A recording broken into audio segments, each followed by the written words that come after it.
C'est ce que nous allons voir. Merci beaucoup, Olivier Pastret, pour cette analyse très lucide qu'on va tout de suite faire commenter. Simplement, quand vous dites il faut que les Français apprennent à oublier le droit au logement pérenne, peut-être vous vouliez dire, parce que le droit au logement, ils y ont heureusement droit. Le droit au logement pérenne et non, ça touchait à la mobilité. Au logement pour la vie, un peu comme on parle d'emploi pour la vie. Il va falloir s'habituer. Il n'y a plus d'emploi périn dans un lieu donné, il n'y a plus de logement périn dans un lieu donné. C'est un fait objectif. Pardon. Et rappelons que lors de la table ronde hier après-midi, effectivement, on nous a dit, c'est une enquête du MEDEF, je le rappelle à ceux qui n'étaient pas avec nous, qui dit que beaucoup de salariés ne sont pas prêts à quitter leur emploi par crainte de ne pas retrouver de logement dans les prix qu'ils ont actuellement, enfin par crainte de quitter leur logement. Donc ça rejoint ce que vous venez de nous dire. Réaction peut-être tout de suite, je voyais Thierry Bert prendre des notes et un peu hocher la tête. Philippe Dallier aussi, commençons par vous deux. Je ne sais pas dans quel ordre qu'il souhaite. Écoutez, moi je voudrais en liminaire dire que nous ne sortirons pas de cette salle avec toutes les réponses. Parce qu'en fait, nous commençons ce débat. C'est un débat introductif à une réflexion que nous allons mener pendant 3-4 mois. Et je souhaite que nous ayons un document prêt, mais avec tout le mouvement, que nous mobilisions énormément de neurones là-dessus, et que nous sortions non pas de cette période, mais de la période de 4 mois qui s'ouvre, avec une réflexion articulée. Et je voudrais remercier Olivier Pastret d'avoir dit un certain nombre de choses très importantes qui correspondent à des critiques qui nous sont adressées. Effectivement, le parc a stagné, sauf que, Olivier, les mises en chantier sont effectivement en train de repartir à toute allure. Et donc ça, il ne faut pas le bloquer. Effectivement, il y a des locataires qui sont peu représentés, et notamment les jeunes, et nous allons effectivement faire des efforts sur les jeunes. Évidemment, il y a peu de rotation. Eh bien, figurez-vous qu'il y en aura de moins en moins si la crise s'accentue, car les gens sont attachés naturellement à garder leur logement. Donc tout ceci doit être passé au tamis.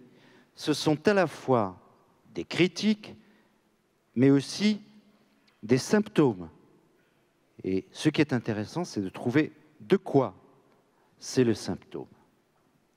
Sur le taux de vacances également, vous avez parlé du taux de rotation, Thierry Bert, vous reconnaissez aussi qu'il y a là une difficulté. Peut-être un petit peu moins sur la présence des plus riches, encore que ça fait débat également. Sur la présence des plus riches, je ne l'ai pas relevé parce que c'est un argument moi, personnellement que je n'aime pas beaucoup. Bon, qu'est-ce qu'on appelle riche? Bon, à part la personne qui gagne 1 euro de plus que soi-même. Bon, on appelle riche dans les HLM des gens qui ont plus de 2% des plafonds, de 2 fois les plafonds, c'est-à-dire pour un couple qui a 2 enfants, quelqu'un qui gagne plus de 7 000 euros en province et de 9 000 euros dans la région parisienne, à 4. Ceux-là, ils sont 10 000. Il y a 10 000 appartements à récupérer et ils vont quitter leur foyer en 2014. Ils vont quitter leur appartement en 2014 à cause de la loi Boutin.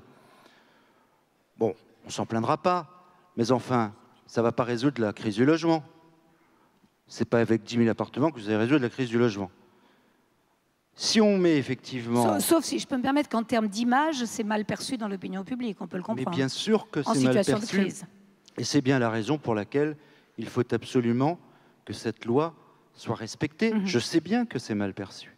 En revanche, mettre parmi les, entre guillemets, riches, 25% de la population des HLM, alors que nous avons quand même, parmi ceux que nous accueillons, 60% des familles de 2 enfants qui ont moins de 1 900 euros par mois, ça me paraît limite.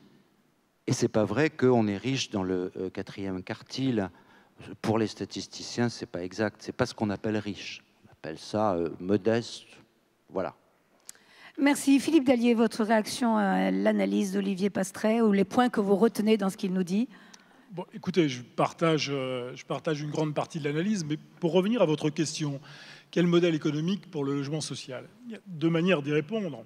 Soit on considère que le modèle actuel est intrinsèquement mauvais et à ce moment-là, il faut le changer.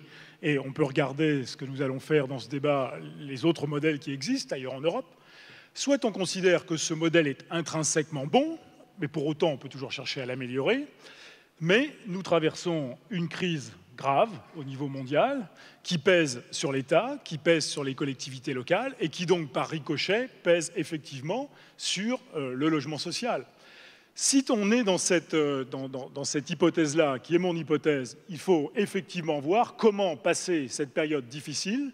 Alors, la crise mondiale peut durer, je partage cet avis avec vous, mais ceci étant dit, pour la France, on n'est encore pas dans la situation de la Grèce, et on peut imaginer que nous avons devant nous une période de 4-5 années difficiles à passer, mais que si on fait les efforts nécessaires, on peut effectivement retomber sur nos pieds, et à ce moment-là, revenir dans la logique qui était celle des dernières années.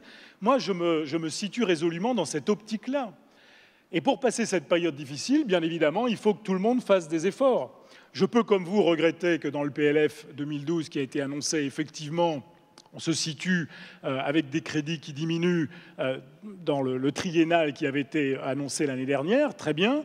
On peut effectivement, c'est ce qu'on a fait en loi de finances l'année dernière, et ça avait suscité beaucoup de débats à Strasbourg, demander aux bailleurs qui en ont les moyens, par un prélèvement, d'aider ceux qui n'ont pas forcément les moyens et ceux qui sont en zone tendue. On peut critiquer cette proposition, mais en tous les cas, moi je suis dans cette optique-là. On a une période difficile à passer, ça pèse effectivement sur les bailleurs sociaux, mais pour autant je pense que notre modèle économique est plutôt le bon et qu'il faut le conserver. C'est un truc assez français, ça, de toujours aller voir ailleurs en considérant que ce qui est fait chez nous est pas bon et ce qui est fait ailleurs est meilleur. Moi je ne pense que c'est pas le cas, on va venir dans le détail sur les modèles concurrents. Donc voilà, il faut passer cette période. Ça nécessite des efforts de tous, mais conservant le modèle. Oui, on nous disait tout de même dans le film que sur le financement, toutes les sources de financement, on va voir du côté de la Caisse des dépôts, bien sûr, principal bailleur, mais toutes les sources de financement sont quand même en difficulté, ou en tout cas en train d'évoluer. Du côté des collectivités territoriales, c'est quand même un fait. Mais je ne dis pas le contraire, je dis la même chose. L'État est en difficulté, les collectivités locales, par ricochet, le sont également, mais les Français le sont également. On ne pourra pas continuer avec 90 milliards d'euros de déficit budgétaire par an, et on ne peut pas continuer à laisser la dette enfler. Elle atteint 1600 milliards. La situation grecque n'est pas pour demain, mais si nous ne faisons rien, on peut y arriver. Vous voyez les conséquences. Donc, nous sommes tous concernés, mais je pense que le modèle est plutôt un bon modèle. Voyons comment passer cette période difficile ensemble. On va effectivement demander à Claire Roumet de nous parler d'autres modèles. Auparavant, peut-être un mot de Benjamin Dubertret.